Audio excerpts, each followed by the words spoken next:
tell you. But let me go ahead and introduce our next speaker, or actually introduce the person that's going to intro the speaker, because he knows more about this gentleman than I do. But I do know about the person I'm fixing to bring up on to do the introduction.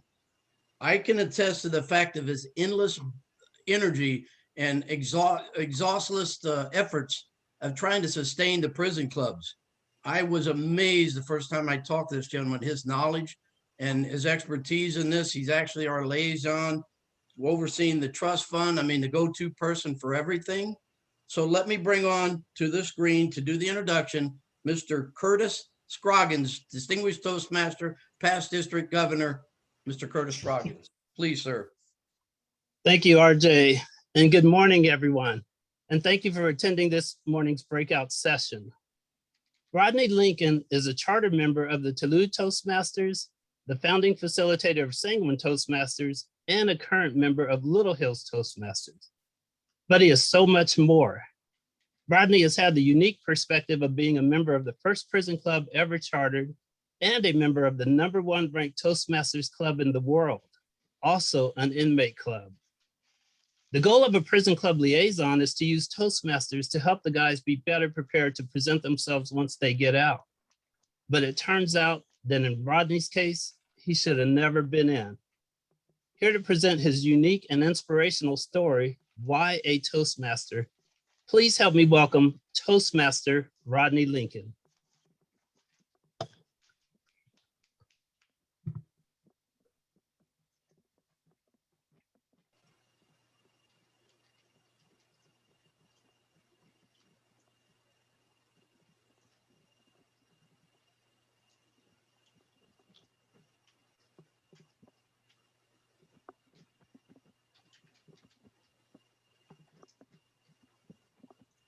Thank you, Toastmaster Scroggins, for that elegant introduction.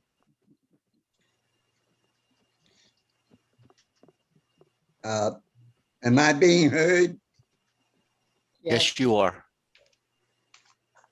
Why a Toastmaster? That's a question I answered a fellow inmate way back in 1978. He was telling me about a club he was in called Toastmasters. He told me how his fellow club members was helping him to become a better leader and a better speaker. I told him, man, I speak just fine. I've been speaking since I was a baby. Then he asked me a question that I could not answer. He said, yes, we all speak, but do you communicate effectively? He then went on to invite me to come to one of the meetings and check it out.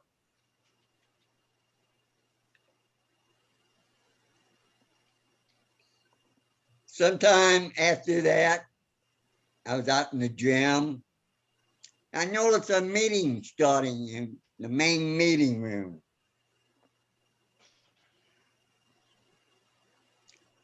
But what really caught my eye was this little old lady wearing a dress that had every color you could imagine, and a hat on top of her head to match. I stepped through the doorway, and this lady with a smile as bright as the sunshine greeted me with, hello, my name is Laura Mae Stewart. Welcome to Toastmasters.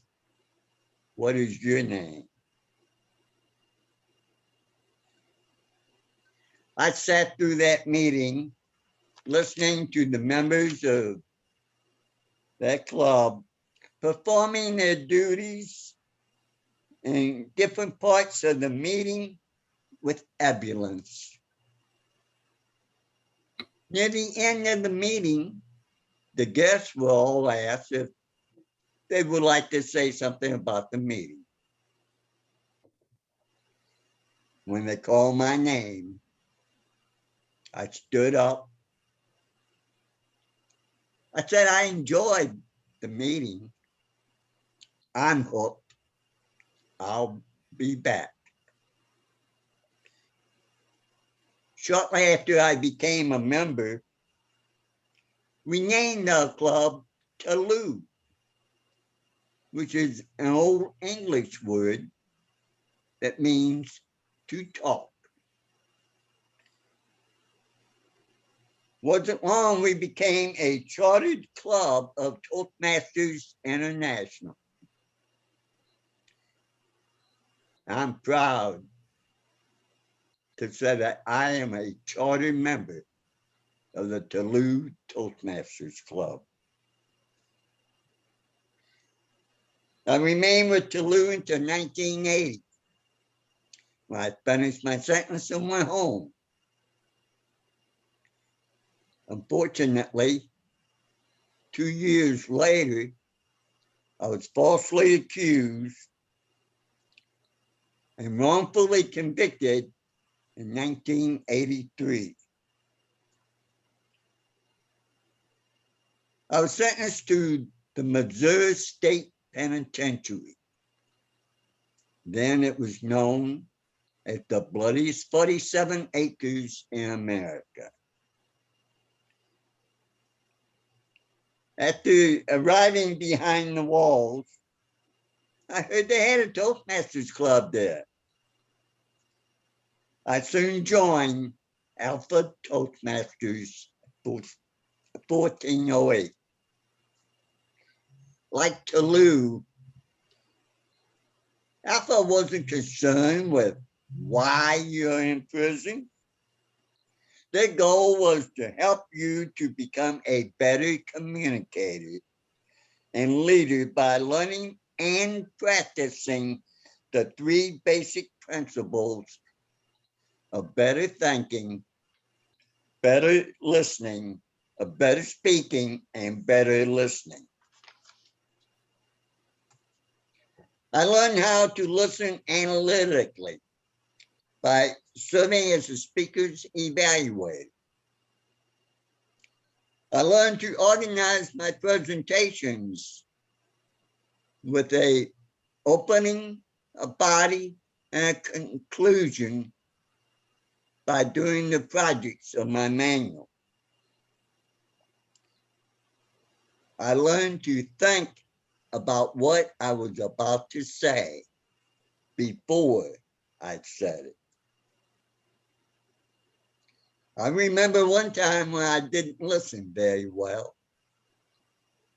Shortly after I joined Alpha, I was asked to give a tabletop speech on euthanasia. I walked up to the lectern and delivered a 2-minute presentation on the young people of Asian countries. Once I found out what happened, I too laughed just as much as my fellow members.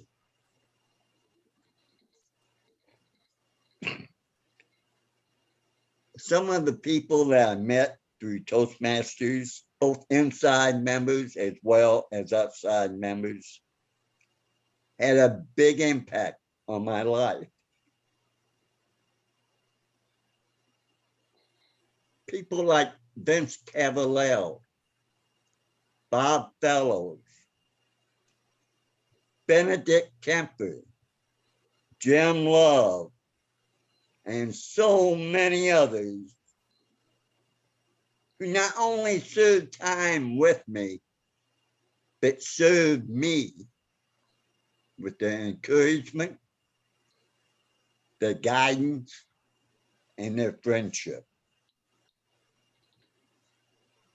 H. Max Stewart, Laura Mae Stewart, Brenda John Meyer, Cindy Lawn, and Curtis Scoggins and his lovely wife, Cynthia, are just a few of the outside members who gave their time, their money, and their dedication to those of us on the inside. In 1994, I was transferred to the Moberly Correctional Center and rejoined Talu Toastmasters. Once again, I was welcomed with open arms by people with positive goals, positive skills, and positive attitudes. As I grew in my Toastmasters program, I noticed I was growing in other aspects of my life as well. I was having better visits when my family came to see me. The letters that I wrote was more positive and uplifting. More importantly, I felt better as a person.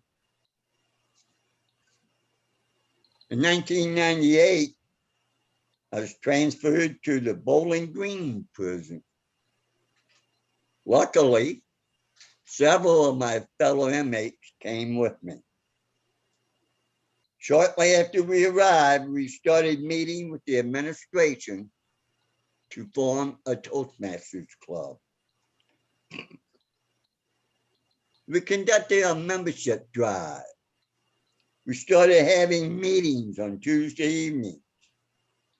Our first VIC was a man by the name of Bill Blankenship. In a little over 8 months, we would charter Sanguine Toastmasters Club. I was honored when asked that my name be placed as facilitator when we filed for a charter. Sanguine Toastmasters Club grew and thrived with both inside and outside members. In our first year, we made the President's Distinguished Club.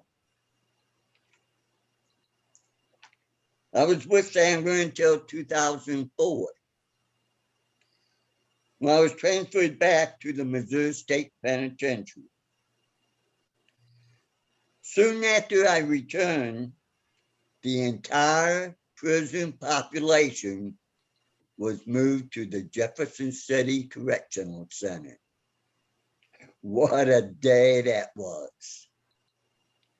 I remember hearing on the news one of the commentators making this statement: today, they transfer some of the most vicious and violent men in the country from one prison to another. But what he didn't say was today they transferred some people who are trying their best to become better tomorrow than they are today. After the big move, things went in upheaval. We had to rebuild Alpha and eventually rechartered with Toastmasters International.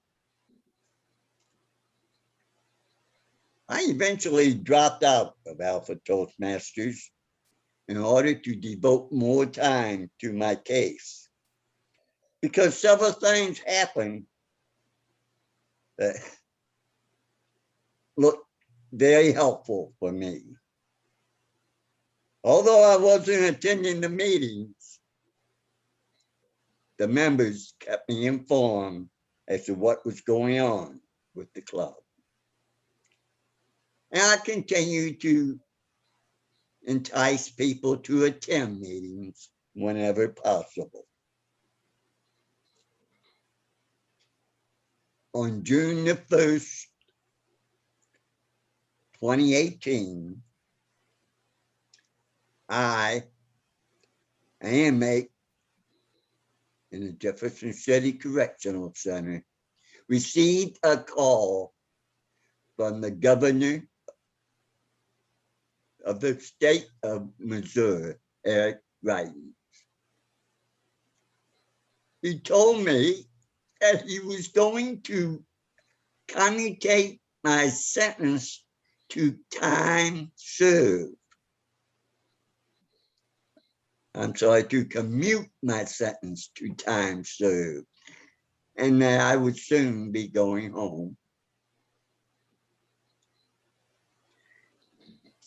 6:20 that evening, I walked out of prison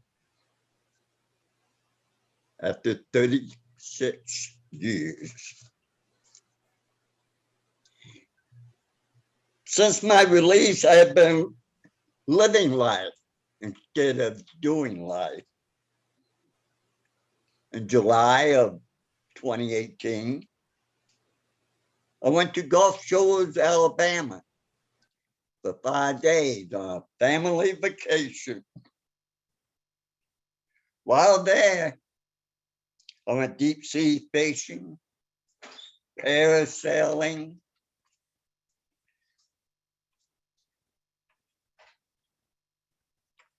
sailed on a pirate ship, sunbathed on the beaches, and swam in the Pacific Ocean.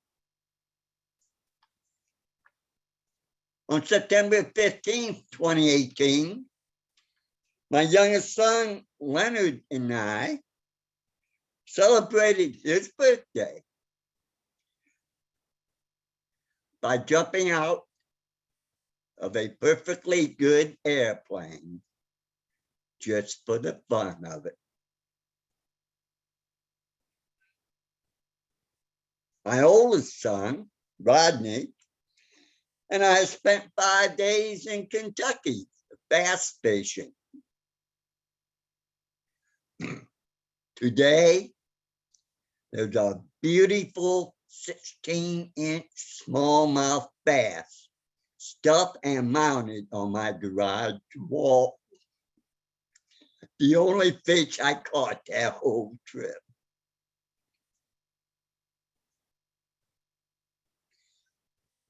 In 2019, I drove to Bowling, Colorado to visit a friend. While there, I ziplined the Royal Gorge and stood on the very top of Pikes Peak. I watched moose feed in the front yard and rode an ATV for the first time in my life.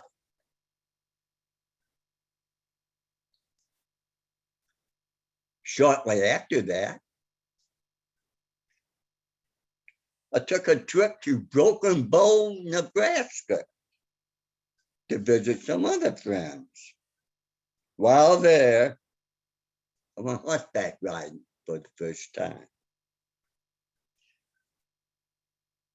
And had the pleasure of helping with the chores of the ranch and taking care of goats, horses, pigs, and other animals. During this time, I also been advocating for the wrongful convicted and prisoners' rights. I've spoken several times in Kansas City, Missouri, St. Louis, Missouri, Omaha, Nebraska, and once in Illinois. Oh, yes.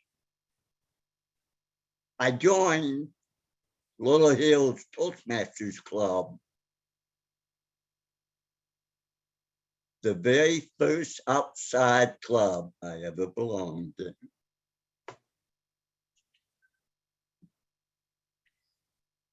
Once the pandemic hit, my speaking engagements basically ceased. I'm still doing what I can to assist prisoners whenever I can.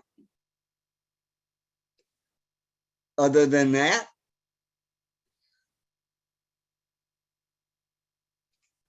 I use the skills that I learned in Toastmasters to build my family relationships. I have 2 older brothers I keep in touch with on a regular basis.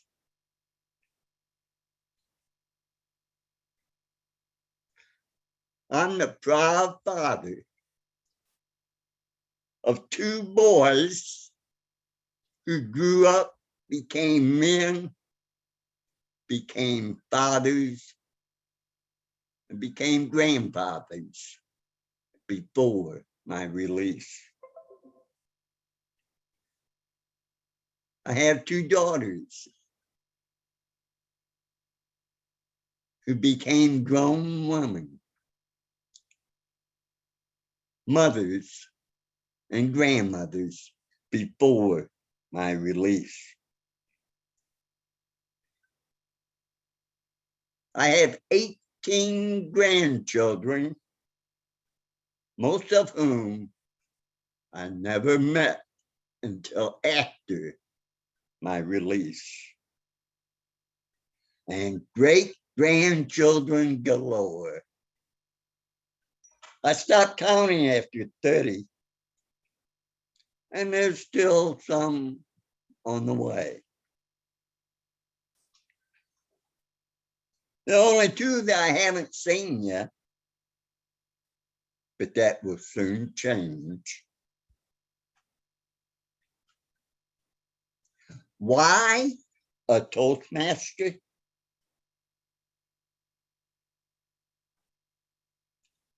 I can answer that question now. Toastmasters guide you to become better and more effective communicators by helping you to understand and implement the basic principles of communication. Why a Toastmaster? Because you learn leadership skills by serving on committees and holding office, and following the examples of those who served before you. Why a Toastmaster? Because Toastmasters build self-confidence, encourages you to become more than what you are, increases your vocabulary, broadens your mind, teaches you patience and the ability to understand and value your own self-worth. Toastmasters helps you to learn, to understand and implement motivation for others as well as for yourself. I say these things about Toastmasters not because I'm paid to, not because I'm doing someone a favor, not because I was asked to.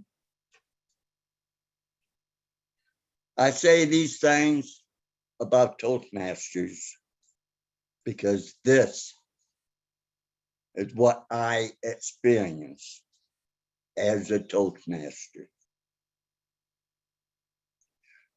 Although I'm not an active Toastmaster now, I am and always will be a Toastmaster.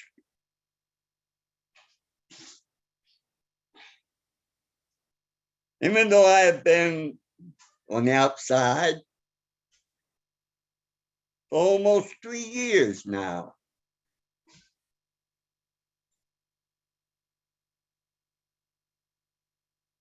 I still keep in touch with the friends I left behind.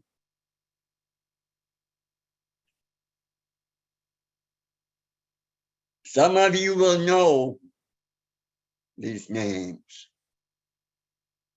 Benedict Kemper, DeAndre Buchanan, James Love, Lamar Johnson,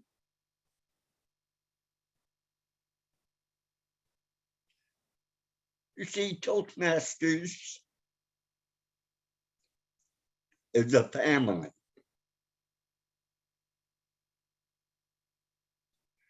And you don't forget family just because you move away. These are some of my Toastmaster brothers.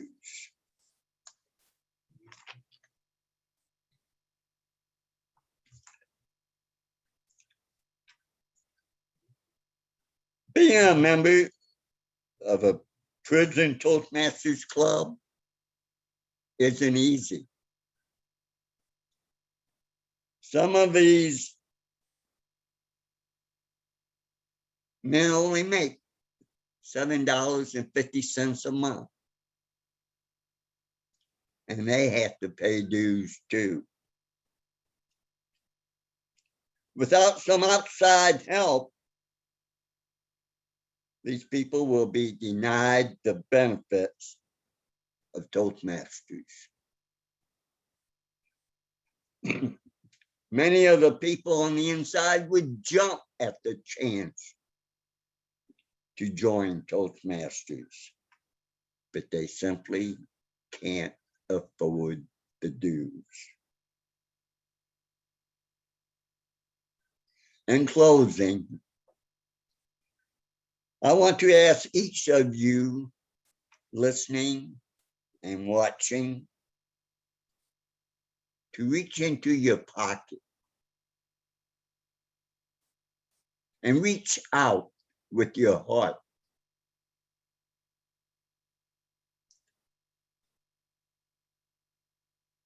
Donate to the Inmate Scholarship Fund.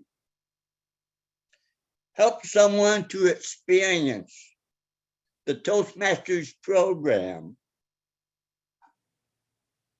who would never have the chance without your help. You have the ability to help some inmates make time serve them instead of them just serving time. Why? Because it's the right thing to do. It's the Toastmasters way. Adam Toastmaster.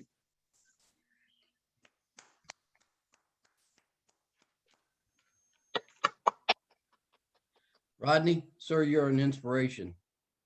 I choked up a little bit, so if I speak a little bit, I appreciate everything that you've done and you've been through. I started my journey. I was kind of right there with you, but I can't get into a lot of that. I'd love to talk to you later. We have a chance. As a district director and as a person, I can appreciate everything you're doing. Don, thank you for putting that up on the chat room. Please, as Rodney said, couldn't have said it any better. Please give from your heart and help sustain what the inmates look forward to as far as being able to participate in Toastmasters. It's on the District 8 website as well. Could be in the form of a check or even a personal contribution online. And I hate to cut this short, but we do have a business meeting due at 10 o'clock. I would like to remind everybody that the business meeting link is separate. So you need to go there to register for it if you haven't already, and then log into that. And we'll kick this thing off as close to 10 as we can and keep this thing moving. Been an awesome morning already. And again, I can't thank you enough, Rodney, for being here and speaking to us. You, sir, are an inspiration. Thank you. Everybody can, we'll adjourn this till later. We will start back up after the business meeting back on the conference link. But for now, go ahead and join us on the business registration link for the business meeting. Thank you all. Yes, I'm going to end the meeting right now. So you just have to move over to the other link.